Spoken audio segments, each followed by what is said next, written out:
Hello my dear students. तो अच्छा पिला माने तमरो जदि हम देखिबा ओडिशा स्टाफ सिलेक्शन कमिशन रो सीजीएलआरई एग्जाम रो सिलेबस रे बहुत बड़ बड़ परिवर्तन आछि। तो देखुछंती एबे तार जदि हम देखिबा 2025 रूल 2 देखु ये आपनकर 17 एप्रिल 2025 17 एप्रिल 2025 से ये आपनकर आछि एबे तो रूल 2 कोन कहूची ना आपनकर ये कहूची कि आपनकर जो OSSC combined graduation level recruitment examination for group B and group C of different state cadre post of service rule 2022 the commission hereby revised the syllabus of preliminary examination मतलब preliminary examination तो एवं recruitment by adding the following कौन add है ना आपन Odisha economy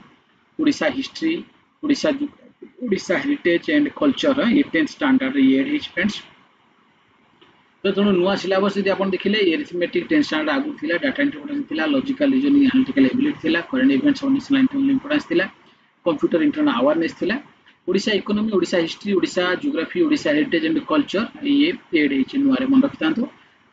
तेणु करी भला प्रिपरेशन करंतु ए चैनल को मो चैनल जो सब्सक्राइब कर दिंतु आपण ओडिशा रा economy history Odisha geography heritage culture ऊपर क्वेश्चन आंसर नै कि आसी जोटा बहुत आपन हेल्पफुल रहइबो आपनकर एग्जाम रे जो मैं सब्सक्राइब कर दें फ्रेंड्स। ये मो नंबर रही जब किसी भी क्वेरी रहा आप नंबर कॉल करेंगे ये आम टेलीग्राम चैनल रही जॉइन कर दिखाँ मोर यहाँ ये टेलीग्राम चैनल स्कान करी आप जॉइन करेंगे चैनल जो सब्सक्राइब कर दें। Thank you all, God bless you.